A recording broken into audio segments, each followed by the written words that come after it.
2011 से आज 2023 है, 12 साल हो गए और 12 साल बाद से ये लड़ाई चल रही है। बीजेपी उनसे भी ज्यादा बदतर काम कर रही है। ये अधिग्रहण मायावती की सरकार में हुआ था और वो जमीन आज तक भी किसान ही पड़ी है, खाली पड़ी है, जो इन्होंने इमरजेंसी लगा के खरीदी थी।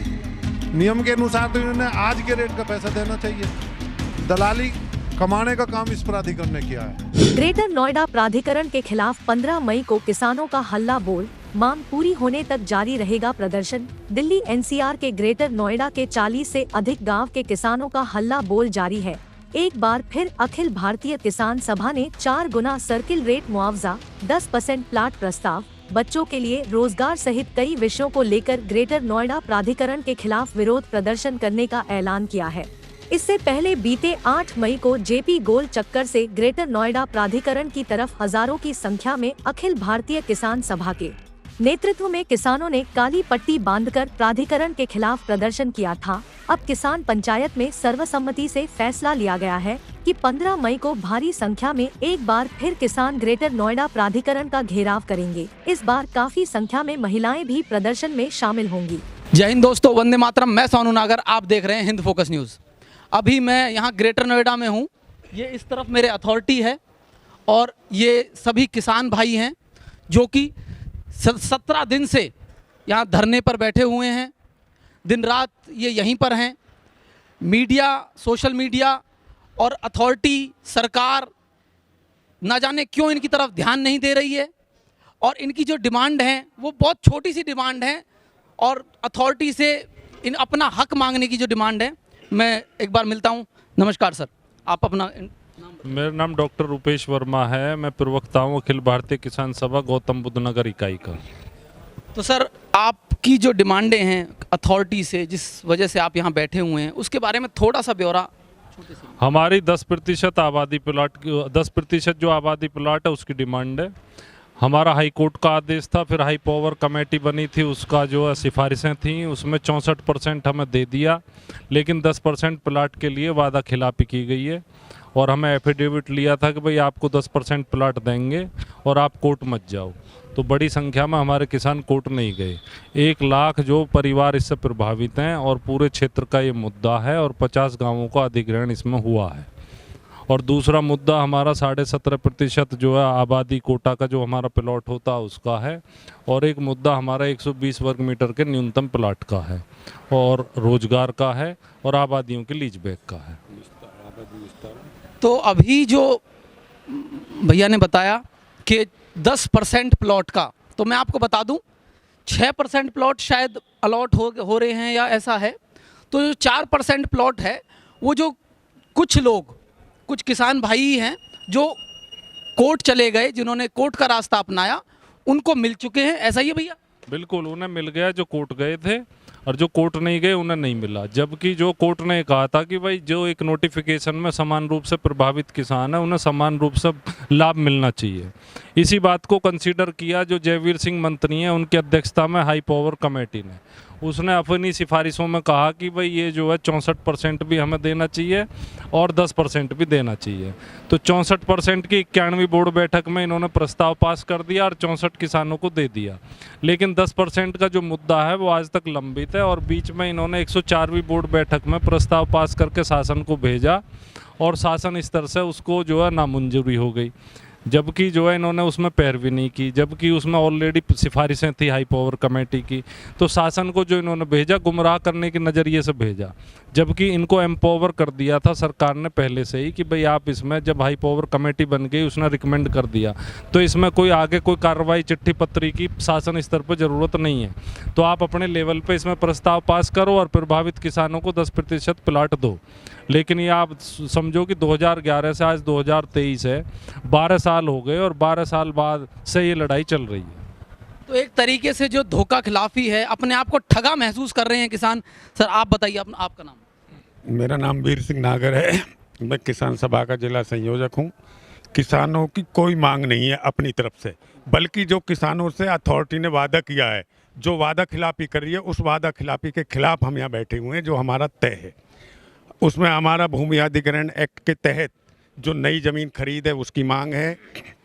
10% जो प्लॉट है आबादी का, उसकी हमारी मांग नहीं है, हमारा तय है, उसमें ये बेईमानी कर रहे हैं। 17.5% का जो कोटा है वो हमारा जो फार्म भरने का अधिकार है वो इन्होंने ख़त्म कर दिया। स्थानीय जो शिक्षण संस्थाएं हैं उनमें हमारे बच्चों का अधिकार है 40% का, जो हमें जानकारी है उसमें हमारी अनदेखी की जा रही है। जो यहाँ हॉस्पिटल्स हैं, बड़े बड़े इंस्टीट्यूट हैं, उनमें सब में हमारा कोटा है, उस पर तो अभी हमारी बात ही नहीं खुली। अभी तो हम उसकी बात कर रहे हैं जो हम किसानों की समझ में आई है सीधी सीधी। अभी ये हमारे साथ बहुत बड़ा घोटाला कर रहे हैं। और पिछले 2-2.5 साल में जो कोरोना काल था उसमें किसानों को ये जानकारी नहीं थी कि हमारे साथ ऐसा हो रहा है। अब सारे क्षेत्र के किसान जाग चुके हैं और ये निरंतर हमारा धरना, प्रदर्शन, जेल जाना या जो भी हमें कुछ करना पड़ेगा तब तक हमारा जारी रहेगा जब तक ये हमारी उपरोक्त मांगें हमें नहीं मिल जाएगी। तो अपने आप को इतना ज़्यादा ठगा हुआ महसूस कर रहे हैं इस समय किसान कि अभी जैसा भैया ने बताया कि पहले उन्हें पता नहीं था, मालूम नहीं था कि वो क्या करें, कहाँ जाएं, या फिर ये मिसलीडिंग इन्फॉर्मेशन थी उनके पास, उन्हें ऐसा लगता था कि ऐसे ही चलता है। लेकिन अब जब जागरूक हो रहे हैं धीरे धीरे तो जानकारी निकल रही है कि अथॉरिटी द्वारा उन्हें किस किस हथकंडों से ठगा गया है। नरेंद्र नंबरदार बादलपुर से। जैसा वीर सिंह भाई साहब ने बताया कि असलियत में मांगे नहीं है, ये तो जो किसानों के वायदे थे, जो अधिकार थे किसानों के अधिग्रहण के तहत, उन अधिकारों के लिए हम लोग लड़ रहे हैं। क्योंकि प्राधिकरण ने वादा खिलाफी करी है, जो चीज़ उन्हें देनी थी नियम के तहत। आज 12 साल हो गए, 2008-2007 में हमारी भूमि का अधिग्रहण हुआ है और 2007 से 2023 आज हो गया है, जबकि हमें हमारे अधिकार पूरे नहीं मिले हैं। और जो प्राधिकरण है वो अपनी सारी योजनाएं 2007 से लेकर अभी 2023 तक सारी पूरी कर रहा है। सारे बिल्डर्स को जो ज़मीन देनी है दे रहा है, जहां जो काम कर रहा है, लेकिन सिर्फ किसानों के जो काम है उन्हें लंबित करके रखा हुआ है। और जो भी सीईओ या चेयरमैन आता है वो सिर्फ इनके जो बिल्डर हैं या इंडस्ट्रियलिस्ट हैं उनके लिए काम करता है। और फिर लास्ट में जब किसानों के हक की लड़ाई नहीं लड़ी, उनके बारे में कुछ नहीं सोचा जाता, उनके बच्चे बेरोजगार हो जाते हैं। बेरोजगार होने के बाद वो जीवन यापन करने के लिए अगर घर से बाहर निकलते हैं या कहीं पे कुछ बात हो जाती है तो उन पे धाराएं लगा के अंदर कर दिए जाते हैं और उनको अलग तरह से बदनाम कर दिया जाता है कि ये वो लोग हैं। यहाँ तक कि जो स्थानीय फैक्ट्रियाँ हैं उनमें लोकल लोगों को नौकरियां नहीं दी जा रही हैं। जो उनके विज्ञापन है उनमें ये कहा जा रहा है कि गौतम बुद्ध नगर और गाजियाबाद को छोड़ के आप बागपत के बच्चे आ सकते हैं, अमरोहा के बच्चे आ सकते हैं, गौतम बुद्ध नगर के बच्चे फैक्ट्री में काम नहीं कर सकते। तो ये जो भेदभावपूर्ण नीति प्राधिकरण और शासन मिलके कर रहा है उसके खिलाफ ये एक अनिश्चितकालीन आंदोलन है। और जैसा कि अभी बाकी लोगों ने बताया कि यह आंदोलन हर सूरत में, हर व्यवस्था में, हर जुर्म के खिलाफ लगातार चलता रहेगा। तो अभी जैसा कि भाई ने बताया ये आंदोलन जो है जारी रहेगा। मैं कुछ और लोगों से, भाइयों से पूछूंगा। हाँ जी भैया। जी, मेरा नाम जगबीर सिंह है, मैं एक किसान हूँ। जो प्राधिकरण है, जैसे पूर्व में जितने हमारे समझौते हैं ये उन्हें ही नहीं मांग रहा। नई चीज़ें तो अलग हैं। देश के अंदर 1 जनवरी 2014 से नया भूमि अधिग्रहण कानून लागू हो गया है और अभी तक 8 साल से भी ऊपर का समय हो गया है, लेकिन अभी तक इन्होंने उस कानून के अनुरूप यहाँ खरीद शुरू नहीं की है। खरीद ये इस तरीक़ा से कर रहे हैं जैसे एक प्राइवेट बिल्डर खरीदता है कि जिस किसान से जितने में तय हुआ उतने में ले ली। जबकि हमारी मांग ये है कि आप एक गवर्नमेंट बॉडी हैं, आप संविधान के तहत कार्य कीजिए। जो देश के अंदर एक नया भूमि अधिग्रहण कानून 1 जनवरी 2014 से लागू हो चुका है, उसके तहत जो बाजार भाव का 4 गुना मुआवजा वो दीजिए आप। इससे अलग जो हमारा इनसे आबादियों का समझौता हुआ था, अगर कोई हमारी किसी किसान की आबादी इनके प्रोजेक्ट में आती है, ये उसे शिफ्ट करते हैं, तो क्योंकि किसान तो खुद प्रभावित हो रहा है, उसकी आबादी शिफ्ट हो रही है, किसान को तो कायदे में डबल लाभ मिलना चाहिए कि आपकी आबादी शिफ्ट की जा रही है, आपको आबादी की दुगनी आबादी दी जा रही है। लेकिन ये अलग, ये तीसरी ही दुनिया में खोए हुए हैं। इन्होंने शासन को जो रिपोर्ट भेजी है, इन्होंने रिपोर्ट ये भेजी है कि किसान की आबादी हम शिफ्ट कर रहे हैं तो उसको आधी कर दिया जाए। जबकि इसमें किसान का क्या लाभ है? लाभ तो प्राधिकरण का है। अपने प्रोजेक्ट के लिए आप किसान की आबादी को शिफ्ट कर रहे हैं। यहाँ के क्षेत्रीय रोजगार की कोई व्यवस्था नहीं, इंस्टीट्यूटों में कोई लोकल बच्चे के एडमिशन की कोई व्यवस्था नहीं, हॉस्पिटल को रियायती दरों पे जमीन दी जाती है, प्रभावित किसान परिवार का रियायती दरों पे इलाज होना चाहिए, आज तक लागू नहीं है। इंस्टीट्यूट में रोजगार मिलने चाहिए, कोई व्यवस्था यहाँ पर नहीं है। किसानों के जो समझौते पूर्व में हो चुके हैं उन्हीं समझौतों को लागू कराने के लिए हम लोग यहाँ बैठे हुए हैं और यह प्राधिकरण हमारी उन्हीं पूर्व मांगों को सुनने का कार्य नहीं कर रहा। और हमने तय किया है 17वां दिन है, जैसे कि आप देख रहे हैं, जब तक हमारी ये सारी मांगें मान नहीं जाएंगी तब तक हम यहाँ से उठने वाले नहीं हैं। इन्हें चाहे जो करना वो करें। धन्यवाद। तो यहाँ किसान जो हैं वो धरने पे बैठे हुए हैं, जेल जाने को तैयार हैं, अपने आप को ठगा हुआ महसूस कर रहे हैं और अथॉरिटी और सरकार से काफ़ी खफा हैं। तो आपका नाम सर? मेरा नाम सतीश यादव है और मैं इटाड़ा गांव से 2008 से हम प्रभावित हैं इस अथॉरिटी, यानी एक दलालों का अड्डा है। हमारे बच्चे सड़कों पे हैं और ये लोग एसी में ऐश कर रहे हैं और हम आप भी देख रहे हैं कि हम सड़क पर पड़े हैं खुद भी। ना तो हमारे बच्चों के लिए रोजगार है, ना हमारे बच्चों के लिए शिक्षा है, ना हमारे बच्चों का कोई इलाज है और हमारा ना 10%, ना 17.5%, ना बढ़े हुए मुआवजे का। जो इन्होंने हमारे साथ वादा खिलाफी की है उसका मुंह तोड़ जवाब देने के लिए हम यहाँ सड़कों पे पड़े हैं। बस यही कहूँगा कि अब की बार आर या पार। तो अब की बार आर या पार। किसान जो हैं वो काफ़ी आक्रोश में हैं और शांतिपूर्ण ढंग से अपना प्रदर्शन कर रहे हैं। मेरा नाम सुरेंद्र सिंह है, मेरा गांव सुनपुरा है, मैं एक किसान आदमी हूं। मेरी ये मांग है अथॉरिटी से, मेरे सारे भाइयों के सारे समाज की, हमारा जो 2014 से अधिग्रहण जो नया बिल आया है उसके तहत तो ये आगे खरीद करें। उसके वो तो चलो भाई ने बता दी। मैं आपसे एक छोटा सा सवाल पूछूंगा। सुनपुरा गांव से हैं आप, तो वहाँ प्रधान जो है वो चुना जाता है? नहीं, हमारे यहाँ ग्राम प्रधान खत्म हो चुकी हैं। क्यों करी गई वो एक बार जनता को बताइए। जनता को बताता हूँ मैं कि इन्होंने अथॉरिटी ने हाई कोर्ट में एक 2-4 आदमी किसान भेज के और उन्होंने एक रिट डलवा दी। अब यहाँ की ग्राम पंचायत है जी खत्म करी जाए, ये शहरीकरण में क्षेत्र आ चुका। अब उस बारे में बताइए कि शहरीकरण क्यों किया गया? शहरीकरण इसलिए किया गया कि गांव के सर्किल रेट से 4 गुने जब इनकी मांग थी वो इन्होंने मानी नहीं। एक शहरीकरण है, सर्किल रेट को दुगना देंगे। अब ये 3500 रुपये दे रहे हैं, जो कि हमारी दादरी तहसील में ग्राम सभा चाहे सुनपुरा हो या भोलारावल हो या जॉनसन सादापुर हो, कोई भी हो, उसको सर्किल रेट को अगर ये देना चाहते हैं तो दुगना दें, लेकिन बाजार दर को उसको तय कर लें, एक कम से कम को और एक ज़्यादा से ज़्यादा तहसील में जाकर उसको देख लें, उसके भाव से मूल्यांकन करके उसको सर्किल रेट को दुगना दे दें। तो ये है अथॉरिटी की सारी चाल।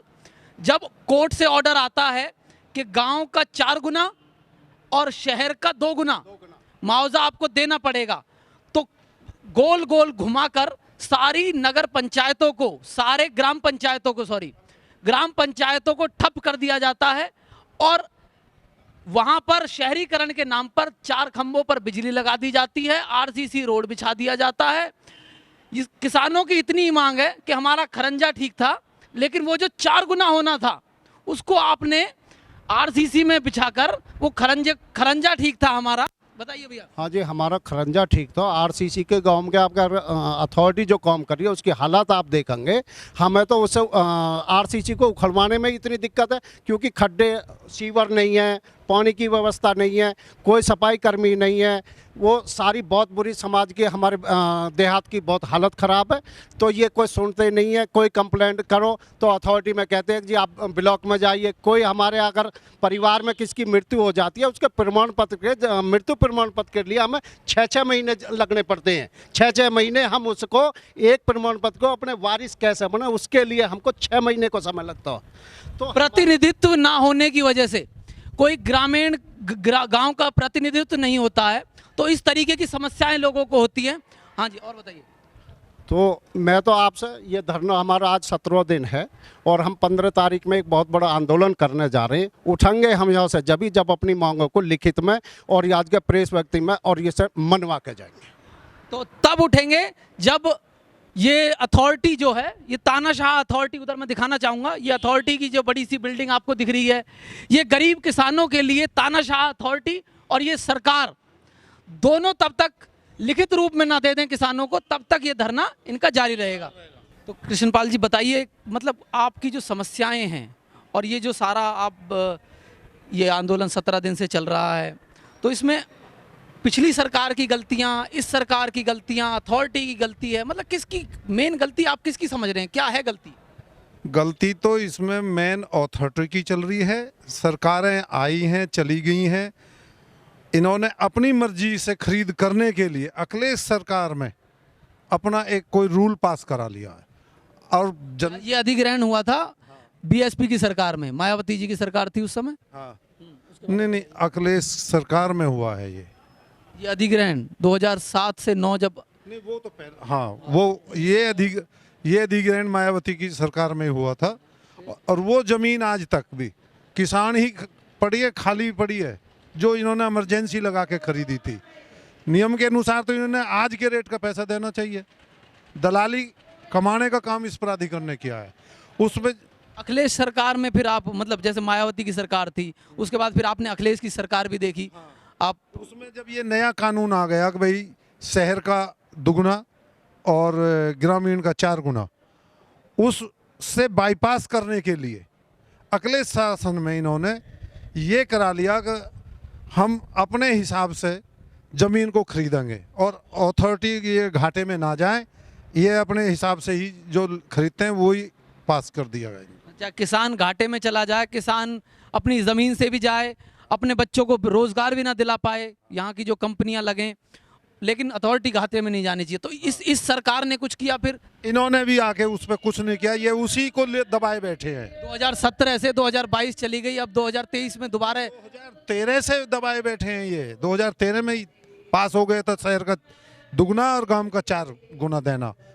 ये 2013 में तय हुआ कि 2 गुना और 4 गुना वाला, ठीक है। अब उसके बाद क्या होता है कि अखिलेश गवर्नमेंट ने वो साइन करा लिए, वो अखिलेश गवर्नमेंट के टाइम पे अथॉरिटी ने साइन वाइन किए, गवर्नमेंट ने मोहर मार दी। उसके बाद 17 के बाद बीजेपी की गवर्नमेंट आई, बीजेपी बोल रही है हम डबल इंजन की सरकार हैं, अच्छा कार्य करेंगे, सेंटर में भी हम और स्टेट में भी हम। तो बीजेपी ने कुछ किया है आपको लगता है? इसमें कुछ रत्ती भर नहीं किया, उसको और ज्यादा दबा के बैठ गए और खुली छूट दे दी अथॉरिटी को। और किसी का ये तो बीजेपी शासन में ही जो इनकी हमारी मांग पास हो गई थी वो काट दी इन्होंने आके। ये जो कटी हैं ये बीजेपी शासन में कटी हैं। और मुआवजे में तो कोई वृद्धि नहीं करी। जो हमारा सर्किल रेट होता था वो तो 2008 से ही नहीं बढ़ाया इन्होंने। 2008 से सर्किल रेट ही नहीं बढ़ाया है। और अखिलेश सरकार ने अगर गिराया था किसान को तो बीजेपी काम कर रही है 2 लात मारने का, इस तरीके कहना चाह रहे हैं? हाँ, मैं यही कहना चाह रहा हूँ, बीजेपी उनसे भी ज्यादा बदतर काम कर रही है। तो अथॉरिटी को खुले हाथ देकर बीजेपी ने अथॉरिटी को खुले हाथ दे दिए हैं कि किसान चाहे घाटे में जाए, तुम्हें घाटे में नहीं जाना है, अथॉरिटी सही अपना कमाए और किसान घाटे में जाए। तो आपका बहुत बहुत धन्यवाद हमसे बात करने के लिए। बाकी सभी खबरों को देखने के लिए देखते रहिए हिंद फोकस न्यूज़।